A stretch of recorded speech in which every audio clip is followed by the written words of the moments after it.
Hey guys, welcome to my YouTube channel Civil IQ. Guys आज हम 61 से लेके 70 तक के क्वेश्चन देखेंगे फ्लूइड मैकेनिक्स के। उसके बाद गाइस अभी हम 3 सब्जेक्ट पैरेलल में कर रहे हैं। अभी हमारा एक सब्जेक्ट ख़त्म होने आ रहा है इरिगेशन, और उसके साथ अब हम एनवायरनमेंट भी स्टार्ट करने का सोच रहे हैं। सो गाइस आपके लिए बेनिफिट ही है। So let's start. Question number 61, size of venturimeter is specified by. Size of venturimeter किस पे डिपेंड रहती है? तो पाइप डायामीटर पे, थ्रोट डायामीटर पे, एंगल ऑफ डाइवर्जिंग सेक्शन पे, या pipe diameter as well as throat diameter पे डिपेंड रहती है। तो फ्रेंड्स, वेंचुरीमीटर की फिगर आपने देखी होगी, कुछ इस तरह से रहती है। फिर कन्वर्जिंग पार्ट होता है, फिर डाइवर्जिंग पार्ट होता है, उसके बाद इस तरह का है यहाँ पे थ्रॉट रहता है, और इस तरह की उसकी फिगर रहती है। ओके, इस तरह से उसकी फिगर रहती है फ्रेंड्स। तो ये जो वेंचुरीमीटर में होता है, शॉर्ट कन्वर्जिंग पार्ट होता है, उसके बाद थ्रॉट होता है, इसे थ्रॉट बोलते हैं, और इसके बाद कन्वर्जिंग पार्ट होता है। तो ये दोनों पे डिपेंड रहती है फ्रेंड्स। तो size of venturimeter is specified for both, यहाँ पे both pipe diameter as well as throat diameter. और वेंचुरीमीटर क्या नापने के लिए यूज़ होती है? तो वेंचुरीमीटर डिस्चार्ज नापने के लिए यूज़ होती है। तो ये आप याद रखना है। ओके, देन यहाँ पे 61 में हमारा राइट आंसर है डी। डी 61 में D. Okay, then next, due to is the contraction the discharge of rectangular sharp crest weir is reduce by. तो कंट्रक्शन के time discharge of rectangular sharp crest weir में कितना reduce होता है discharge? तो friends हम देखेंगे 62 में। तो डिस्चार्ज फॉर क्रेस्ट में उसका रहता है रेक्टेंगुलर टाइप की रहती है, वो उसकी डिज़ाइन रेक्टेंगुलर टाइप के लिए, दैट्स वाई हियर इज़ 3/2। अगर ट्राइंगुलर रहेगी उसका शेप, तो उसका जो उसका यहाँ पे h⁵/2 रहेगा। तो ये याद रखना है आपको। अब इसमें हम देखेंगे कि वियर और notches for which the crest length is equal to the width of channel. Weir में और नॉचिस में क्रेस्ट लेंथ होती है, वो विड्थ चैनल विड्थ उसकी चैनल की विड्थ की इक्वल टू रहती है। अब यहाँ पे क्या है कि जो दोनों पार्ट से जो होता है उसकी लेंथ वो 10% कम होती है। कितना? 0.1, हाइट के 0.1, यानी कि 10% रिड्यूस हो रही है उसकी लेंथ। तो यहाँ पे आपको पता चल जाएगा कि ये जो फिगर बनी रही है उसमें 10% डिक्रीज हो रही है। ओके, देन फ्रांसिस फार्मूला ये बता रहा है कि on a basis of his experimental establishment the end contraction decrease. जो एंड कॉन्ट्रैक्शन होता है वो डिक्रीज होगा। The effective length of crest of weir और hence decrease to the discharge, और इफेक्टिव लेंथ वहाँ पे कम होगी। Q is equal to 2/3 CD is into L minus 0.2H into √2G H⁻3/2। तो इसका एक ये इक्वेशन बनता है फ्रांसिस फार्मूला का। पर यहाँ पे आपको पता चलेगा कि कॉन्ट्रैक्शन में वो डिक्रीज होता है। कितना डिक्रीज होता है? तो 10% वो डिक्रीज होता है। 10% वो डिक्रीज होता है उसकी लेंथ। तो यहाँ पे राइट आंसर है बी में 10%। Okay, then next, the discharge through V notch weirs. तो डिस्चार्ज वी नॉच में, वी नॉच यानी कि ट्राइंगुलर, ये ट्राइंगुलर नोच हो गई। अगर रेक्टेंगुलर की बात हम करते हैं तो 3/2 आता है। अगर रेक्टेंगुलर की बात करते हैं तो 3/2 आता है। अगर ट्राइंगुलर की बात करते हैं हम तो यहाँ पे हमारा 5/2 आता है। ओके, के 5/2 आता है। अब यहाँ पे एच इज हेड दिया हुआ है, तो हम देखेंगे, हम उसको देखेंगे तो यहाँ पे मैंने क्लियरली दोनों के इक्वेशन लिख दिए कि डिस्चार्ज ओवर रेक्टेंगुलर नोचिस के लिए उसका फॉर्मूला रहता है 2/3 into CD। CD is the discharge coefficient, L is the length into √2G into H⁻3/2। Then discharge over a triangular यानी कि वी नोच के लिए, तो उसका इक्वेशन रहता है 8/15 into CD into 10θ/2 into √2G into H⁻5/2। तो ये दोनों के इक्वेशन ही याद रखने, क्योंकि कई बार नहीं, हर बार एग्जाम में इस तरह के इक्वेशन आ ही जाते हैं कि रेक्टेंगुलर के लिए क्या होता है, तो h/3/2 और ट्रायंगुलर के लिए क्या रहता है, h/5/2। तो ये दोनों इक्वेशन यूज होते हैं। So right answer is question number 63, C is the right answer for 63. Okay, then next question number 64, which of the following is an incorrect statement. इनमें से इनकरेक्ट स्टेटमेंट कौन सा है। अगर फ्रेंड्स आपको ये ऐसे क्वेश्चन को करेक्ट इनकरेक्ट वाले क्वेश्चन को पहले तो डार्क कर देना है कि इसमें क्या पूछा गया है, क्या उन्होंने पूछा है कि करेक्ट पूछा है या इनकरेक्ट पूछा है।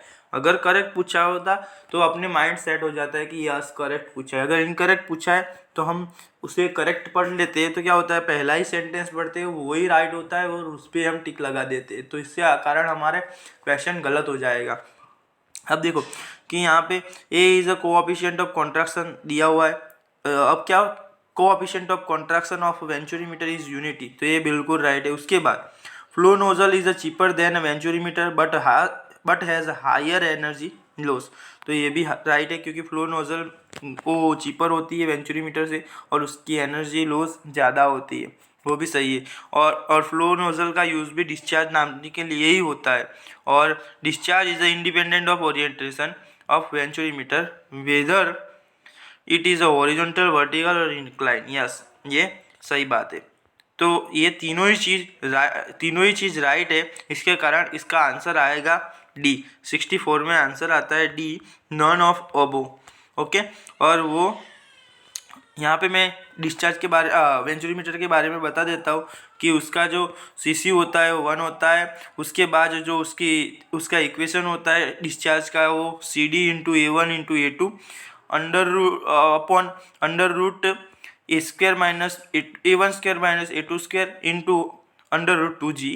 इस तरह से इसका इक्वेशन रहता है। यहाँ पे सभी उसके स्पेसिमेन के बारे में जानेंगे तो A1 एरिया ऑफ इनलेट होता है, A2 एरिया ऑफ थ्रॉट होता है, CD कोएफिशिएंट ऑफ डिस्चार्ज होता है फॉर वेंचुरीमीटर, वो कितना होता है 1 से कम होता है, और CC ऑलवेज इक्वल टू 1 होता है। तो इस तरह से उसके सभी डायामीटर है, सभी स्पेसिमेन है। ये इनलेट है, ये थ्रॉट है, ये हाइट है, ये डायामीटर D1 है, ये डायामीटर D2 है। ओके, तो इस तरह से होता है और वो 3 चीज से बना होता है, शॉर्ट कन्वर्जिंग पार्ट, थ्रॉट और डाइवर्जिंग पार्ट। ओके, तो right answer of 64 is D. Okay, D is the right answer. Then next question number 65, coefficient of velocity of venturimeter वो किस पे डिपेंड रहती है। तो coefficient of velocity venturimeter is independent of Reynold number, independent रहती है। Decrease with higher Reynold number, वो कम रहती है हायर रेनॉल्ड नंबर से। Is equal to coefficient of discharge of venturimeter, वो इक्वल रहती है या नन ऑफ अबव। तो coefficient of velocity of venturimeter क्या रहती है, तो कोएफिशिएंट ऑफ वेंचुरीमीटर CD वो CV से कैसे रहती है, उसका इक्वल टू लेती है, लेस देन रहती है या ग्रेटर देन रहती है। तो कोएफिशिएंट ऑफ डिस्चार्ज यहाँ पे दिए हुए हैं, तो कोएफिशिएंट ऑफ डिस्चार्ज क्या है, CD का डिस्चार्ज CD का रहता है 0.61 से लेके 0.65। उसके बाद वेलोसिटी रहती है 0.95 से लेके 0.99। उसके बाद कॉन्ट्रैक्शन रहता है 0.61 से लेके 0.69, यानी कि कोएफिशिएंट ऑफ डिस्चार्ज और कोएफिशिएंट ऑफ कॉन्ट्रैक्शन दोनों ही सेम रहते हैं। तो CD is equal to CV, तो यहाँ पे राइट आंसर इक्वल टू रहता है, दोनों का सेम ही रहता है। ओके, ये वैल्यू आपको याद रखनी है उससे हमारा क्वेश्चन सॉल्व होता है।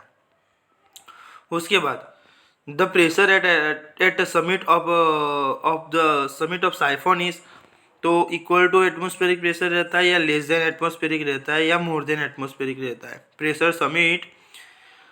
Pressure at summit of siphon is, pressure summit पे साइफोन के समिट पे कितना रहता है एटमॉस्फेरिक से। ओके, लेस देन रहता है, ग्रेटर देन रहता है और इक्वल टू रहता है। तो अब क्या है फ्रेंड्स, साइफोन किसे बोलते हैं। पहले तो क्या है कि 2 रिजर्वायर है A और B, ओके वो एक एक हिल पे और एक डाउन में है। Okay they are connected with siphon highest point, जो कि ये कनेक्टेड रहते हैं साइफन हाईएस्ट पॉइंट से कनेक्टेड रहते हैं। क्या इससे यहाँ पे जो पॉइंट पे कनेक्टेड रहते हैं उसे हम समिट बोलते हैं। Okay then the flow through the siphon is only possible if the pressure at the point is below the atmospheric pressure. Okay ये पानी तभी ही यहाँ पे पहुँचता है जब भी वो ये पॉइंट होता है, ये पीक पॉइंट होता है, यहाँ पे pressure below the atmospheric pressure रहता है, तभी ये पानी यहाँ से यहाँ तक पहुँचता है। एटमॉस्फेरिक प्रेशर बिलो रहता है तभी ये पहुँचता है, क्योंकि ये यहाँ तो ये एक अब इम्पोर्टेंट यहाँ का टर्म्स रहता है, यहाँ अपने जो बोलते हैं उसको कि यहाँ पे जो एटमॉस्फेरिक प्रेशर से फोर्स जो एटमॉस्फेरिक प्रेशर से कम रखता है, इसलिए ये पानी ट्रैवल कर सकता है। तो यहाँ पे हमारा आंसर आएगा, आंसर आएगा less than atmospheric pressure. Pressure at the summit of siphon is less than atmospheric pressure. ये एटमॉस्फेरिक प्रेशर से लेस देन रहता है। उसके बाद Sai between delta Sai between the two stream lines represented. तो जो दो स्ट्रीम लाइन के बीच में जो डेल्टा साई बनता है वो किसके लिए होता है? वेलोसिटी के लिए, डिस्चार्ज के लिए, हेड के लिए या प्रेशर के लिए? तो फ्रेंड्स ये रहता है डिस्चार्ज के लिए साई रहता है। अब हमने स्ट्रीम लाइन तो पढ़ी हुई, स्ट्रीम लाइन यानी टोटली फैमिली ट्रैवल होती है, और यानी कि एक पॉइंट से दूसरे पॉइंट तक सभी फैमिली पूरी ट्रैवल होती है, उसे हम स्ट्रीम लाइन बोलते हैं इन शॉर्ट में। ओके उसकी फिगर भी मैंने बता दी, और उसके बीच में जो एक दो पॉइंट के बीच में जो डेल्टा साई बना रहता है वो डिस्चार्ज डिनोट करता है, यानी कि डिस्चार्ज को रिप्रेजेंट करता है। उसके बाद क्वेश्चन नंबर 68, यहाँ पे 67 में right answer is B. 67 right answer is B. Then question number 68, coefficient of velocity Borda mouth piece running full is. तो पहले तो बोर्डा माउथ पीस किसे बोलते हैं? तो फ्रेंड्स पहले तो माउथ पीस किसे बोलते हैं तो हम देखेंगे फिगर में। अगर कोई भी टंकी रहती है, यानी कि पानी की टंकी, हम इसको हम मान लेते हैं, अगर पानी की टंकी रहती है उसके बाहर जो हमने कुछ लगाया है वहाँ से हमारा पानी निकल रहा है तो उसे हम माउथ पीस कहते हैं। अब ओके पानी डिस्चार्ज हो रहा है वहाँ से, यानी कि निकल रहा है, उसे हम माउथ पीस कहते हैं। अगर ये माउथ पीस अंदर लगी रहती है तो उसे इंटरनल माउथ पीस कहते हैं, और इंटरनल माउथ पीस जो रहती है वही बोर्डा, उसे हम उसमें ही बोर्डा टाइप की माउथ पीस होती है, उसे हम बोर्डा माउथ पीस कहते हैं। यानी कि माउथ पीस का मतलब क्या है? पानी निकालने का काम करती है, इन शॉर्ट हम सिंपली तरीके से बोले तो। अब रनिंग फुल किसे बोलते हैं, रनिंग फ्री किसे बोलते हैं? अगर डिस्चार्ज हमारा इस तरीके से रहता है, यानी कि ये जो लेंथ होती है उससे हमारी उस सरफेस से हमारा पानी छूता नहीं है, उसे हम रनिंग फ्री कहते हैं।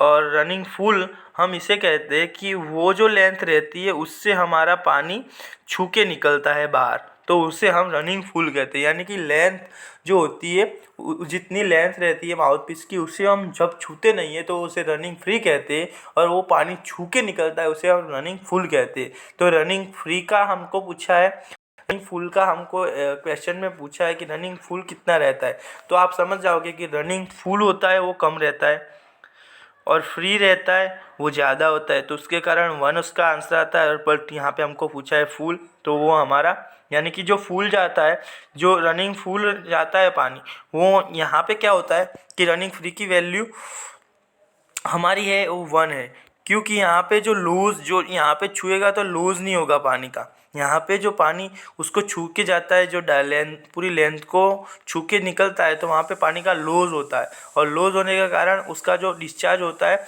उसकी वैल्यू कम हो जाती है। यानी कि रनिंग फुल में जो वैल्यू है वो कम हो जाएगी as compare to running free की। तो आपको फिर सिंपली पता चल जाएगा कि दो वैल्यू आती है हमारी रनिंग फुल में, रनिंग फ्री में आती है 1 और रनिंग फुल में आती है 0.72707। ओके 707। ओके तो राइट आंसर हमारा रनिंग फुल का बनता है 0.707। Okay then next, coefficient of discharge totally submerged of orifice as compared to that for one orifice discharging free। तो क्या होती है, 2 टंकी लगी रहती है। यहाँ पे coefficient of discharge totally submerge orifice, यहाँ पे टोटली सबमर्ज ओरिफिस के लिए हमें नापना है, और compare to orifice discharging free, free की कंपैरिजन में जो सबमर्ज ओरिफिस रहती है उसका डिस्चार्ज कितना रहेगा, कम रहेगा, ज़्यादा रहेगा या इक्वल रहेगा, या नियरली हाफ रहेगा, यानी कि आधे से कम रहेगा, तो हमको नापना है। तो पहले तो हम फिगर देख के उसका कंफ्यूजन दूर करते हैं। तो यहाँ पे क्या है, रनिंग डिस्चार्ज थ्रू फुल्ली है, यानी कि क्या होगा, यहाँ पे उसकी सरफेस पे वो छुएगी नहीं, दोनों सरफेस से छुएगी नहीं, यानी कि इसका डिस्चार्ज ज़्यादा रहेगा, और ये सबमर्ज है उसका डिस्चार्ज इससे स्लाइटली लेस देन रहेगा। मेरे कहने का मतलब आपको पता चला कि इसकी हाइट है और दूसरे सबमर्ज की हाइट है, ये कम है इसके कंपैरिजन में, और पानी अपर लेयर से डाउनस्ट्रीम लेयर में जा रहा है। ओके, वो तो ऐसे ही पानी बहता है, वहाँ वैसे ही पानी जाता है, तो अपस्ट्रीम से डाउनस्ट्रीम में पानी जाएगा। ओके, देन क्या है, ये सबमर्ज है, पूरी डूबी हुई है, तो इसका फ्लो उससे थोड़ा कम आएगा। ओके, तो आप इसका हमें इसका डिस्चार्ज निकालना है, तो इसका इक्वेशन बनता है CD into B into H2 minus H1 into √2GH। तो CD is equal to coefficient of discharge, B रहेगी width of orifice, then H रहेगी height of water above the top of surface orifice on the upstream side, और H2 रहेगा हमारा, यहाँ पे हमने सभी बताया है कि H2 हमारा रहेगा height of water above the bottom of orifice. Okay, bottom से हाइट ओरिफिस की रहेगी, वो हमारा H2 रहेगा। तो इस तरीके से, और H इज द डिफरेंस रहेगा पानी का, जो वाटर लेवल का डिफरेंस रहेगा। तो यहाँ पे हमारा आंसर रहेगा स्लाइटली लेस देन हमारा यहाँ पे आंसर रहेगा। ओके, उसके बाद next, the major loss energy in a long pipe due to, तो सबसे आप याद रखिए, इसके रट लीजिए कि फ्रिक्शन का जो लॉस होता है वो मेजर लॉस होता है as compare to sudden enlargement, sudden contraction, gradual contraction और एनलार्जमेंट से जो फ्रिक्शन लॉस होता है सबसे ज़्यादा होता है, तो इसे हम मेजर लॉस कहते हैं। जिस तरह डैम में मेजर जो फोर्स सेल्फ वेट रहता है, इसी तरह मेजर लॉस रहता है ना, major loss in energy in pipe due to long pipe में फ्रिक्शन रहता है। इस तरह आपको ये रट लेना है, कहीं भी ये क्वेश्चन लगो फट से टिक लगा देना है। ये क्यों, यहाँ पे मैं आपको दिखा देता हूँ कि मेजर लॉस कौन कौन से होते हैं और माइनर लॉस क्या होते हैं। तो major loss due to friction के कारण होते हैं, वो किससे कैलकुलेट होते हैं, तो डेर्सी वेस्टबिच फॉर्मूला और चेजी फॉर्मूला से हम उसे नाप सकते हैं। और माइनर लॉस कौन से होते हैं, sudden contraction, sudden expansion, bend इन पाइप और पाइप इन फिटिंग, ये सब माइनर लॉस रहते हैं। तो ये दोनों लॉस है। ओके फ्रेंड, और इसे इस तरह, ये जो मेजर लॉस होते हैं उससे हम फ्रिक्शन में इस तरह नापते हैं। तो ये राइट आंसर है। Okay for friends, thank you for watching my video. ये वीडियो को ऐसे देखते रहिए, लाइक करते रहिए और शेयर और सब्सक्राइब भी करते रहिए। Thank you for watching my video friends, thank you.